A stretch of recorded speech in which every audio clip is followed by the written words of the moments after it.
Okay, as you can see, this is the Becca or Wonder Woman figure. As you alternate, this is how she looks in this alternate universe. This is the figure of her, as you can see. Now yeah, I think her arms and stuff can be moved, but I'm not gonna bother with, it looks decent. This is exactly how she looks in this film. It was cool. And this right here is the my particular version of the film that I had got, when it was released at the time. As you can see, it has like the alternate Superman, Batman, and Wonder Woman as well, on the cover of it. And they have them at the top too. They're actual true forms, but you don't see any of that at all in this film. They're their true forms up there at the top, but you don't see. Like I mentioned before, you don't get no. You wouldn't even think that the actual universe that we do know of them, you wouldn't think that it exists at all. And this is the box it came in, of course. It's just thick, and it got all three of them right down the side. And yeah, this is the alternate version of Wonder Woman and Justice League Gods and Monsters. Alright. Hey, what's up? It's me, JDS4696, and today I'm going to be giving a film review for Justice League Gods and Monsters. And this is another DC Universe animated original film. So part of like the DC animated original films, which I think are cool, I'm more a fan of the Batman ones, but now I'm just now starting to watch like the Justice League films, cause I previously did Justice League Throne of Atlantis, but this time I'm doing the Gods and Monsters film, Now this time, this film is kind of unique and interesting, but at the same time, when you think about it, it wasn't really like no need for this kind of a film, but it is kind of unique in its own way, Kind of like how the heroes have like an edge to them. But basically, this Justice League film, it takes place like in a alternate universe where you have like Superman really is like mixed with General Zod, so there isn't like no I don't think they really made mention of Clark Kent, but he's basically like General Zod, but in Superman form. But a good guy still, but he still has like an edge to him. And Batman is not Bruce Wayne; he's Kirk Langstrom, known as the Man Bat in the Batman, like comics. And then you have like Wonder Woman, who isn't really Diana. She is known as Becca, and she was like the widow of Darkseid's sons. Now, I'm not going to really touch on them too much because I'm not too familiar with them, but I know like the Kirk Langstrom character, I know him a lot, because he's like a big part of like the Batman, like comics or like universe, or mythology as you can call it, But yeah, in this alternate universe, it's they don't really give like no explanation for it. Like the film opens with like like how the birth of Superman, how Superman actually left, Jor-El, I forget what his name is. Isn't it Jor-El? Kal-El, I think Kal-El, yeah, Kal-El, when he actually left the planet Krypton when it was being destroyed, remember how his parents sent him off to like Earth, so he didn't die or whatever. But in this particular film, it is Zod who actually, it's still like Jor-El and them, who are planning to send him off, but it turns out to be General Zod who actually like sends him off, and he puts like his DNA into like the baby, which would have been like Superman, and it still does become Superman, but in this alternate reality, it's actually General Zod, who is Superman, but he's still good, And so like eventually, like his origin is told, and then later on they reveal the Batman's tale too as well, like his origin, But it's not Bruce Wayne, it's like Kirk Langstrom. It shows how he took like this bat venom and put it in this like inside his body or whatever. Instead of him becoming like the Man Bat, he became like Batman.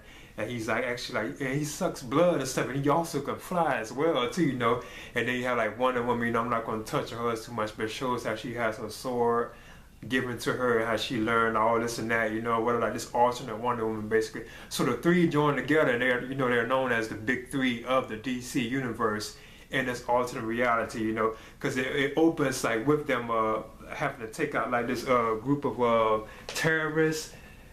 that who have stolen like some like secret files that were a part of, I think, like the United States. So they take this group of terrorists out, and you can tell off the bat that that's not that is definitely not Superman, Batman, or Wonder Woman, because they look different. Like, you know, like the clothes that it's like Superman, and they're still known as Superman, Batman, and Wonder Woman, but the clothes that Superman has on are actually like black. They kind of resemble more of like Batman. But it's actually like he looks like General Zod, what a General Zod that was in this particular like DC animated film. But then like Bruce Wayne, well, he's not in here at all. Like Kirk Langstrom, you know, he has like this like bat suit on, and he has fangs too, you know, where he's where he like sucks the blood of the enemies and stuff like that. But his costume, I didn't really like his appearance that much. Now the Superman appearance was kind of cool, and then you have like the Wonder Woman, you know, she's dressed all like in white, and she has like this helmet on her head, you know. It is kind of I didn't really like her appearance that much as well, you know. But they take out this group of terrorists, and it's like very like violent, you know, like bloody and like killing and chopping and all, like, you know, like the usual like dismemberments and stuff like that, you know. And this is from them, and they're supposed to be like heroes, you know. So they kind of have like an edge to them in this alternate universe, you know. But eventually, as the film does go on, you know, it is revealed that 3 different scientists are attacked and murdered, you know what I'm saying, by these like unknown, like looking like creature, alien looking things, you know, that they explain. I don't want to spoil the film, you know, and that's what the film turns out to be about. The Justice League, like the 3 members of the Justice League, you know, because there's only 3 of them in this film, you know, the Superman, like the alternate versions of Superman, Batman, and Wonder Woman. The media and everybody in general, like the public, they kind of blame them for the deaths of these like 3 scientists that have been murdered. So eventually that's what the film is about. They have to find out who actually killed these 3 scientists, but at the same time, this alternate version of the Justice League, you know, they're very edgy and violent and stuff, almost like villains, but they still are really like good, you know. But they are almost like villains, but still like on the side of justice, you know. They're fighting to save like mankind and humankind. But yeah, and also like another plot point of the film, it turns out that like a bomb known as a nanobite, you know, it is designed to, you know, to control everyone's minds. That is what the main threat of the film turns out to be towards the end of the film, you know. It needs to be stopped, of course, you know. This guy, he creates this nanobite bomb, you know, that he wants to send out into like the world and affect everyone's mind, and they'll be under his control, stuff like that. You know, like the usual, you know, thing like with mind control and stuff like that.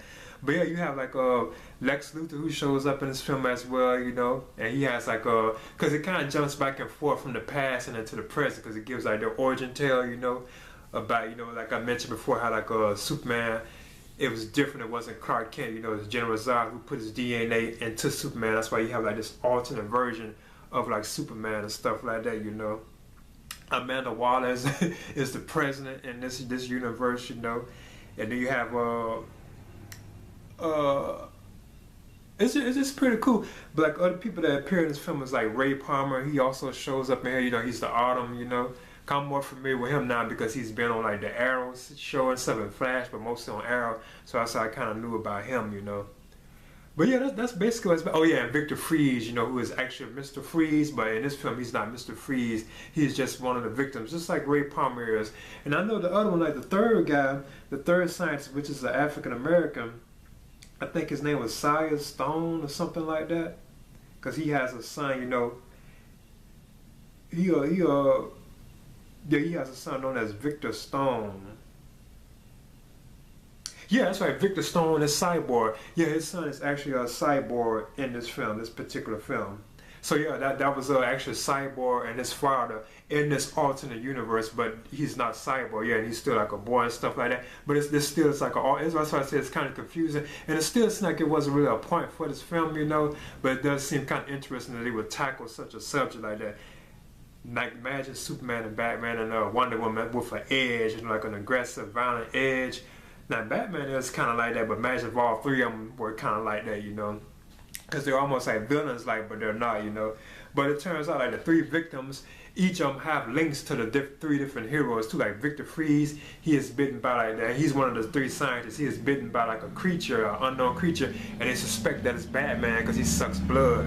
In this universe, this alternate universe, Batman is known for sucking blood. And then Ray Palmer, you know, he creates like, you can create like shrinking stuff, you know, because it's cool. He has like a little miniature like horse in the film, which I thought was kind of like funny, you know, and cool, you know.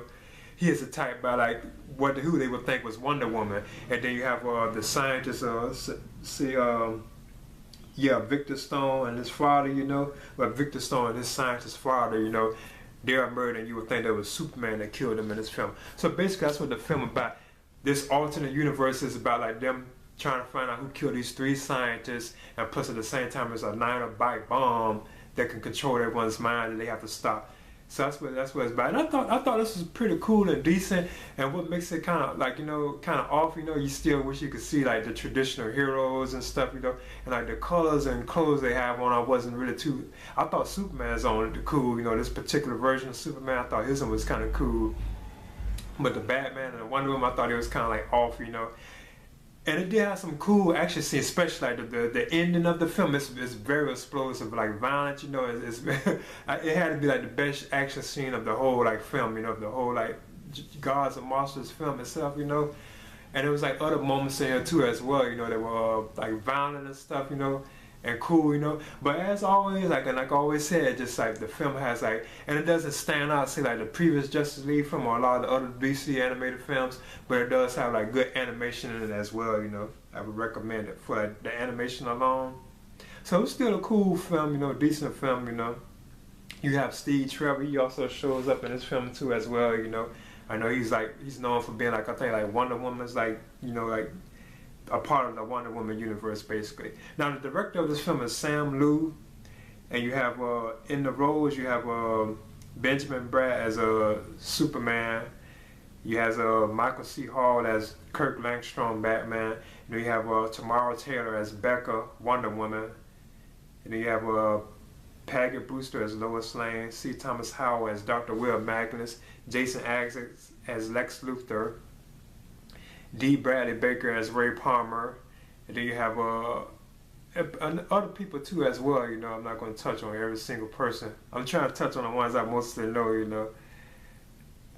Andrea Romano as Gene Palmer, But yeah, I thought this was a pretty film, and this is the version that I have of it as well too. As you can see, I had like the Blu-ray version, which also came with a figure too. As you can see, because this is right here is the alternate Superman.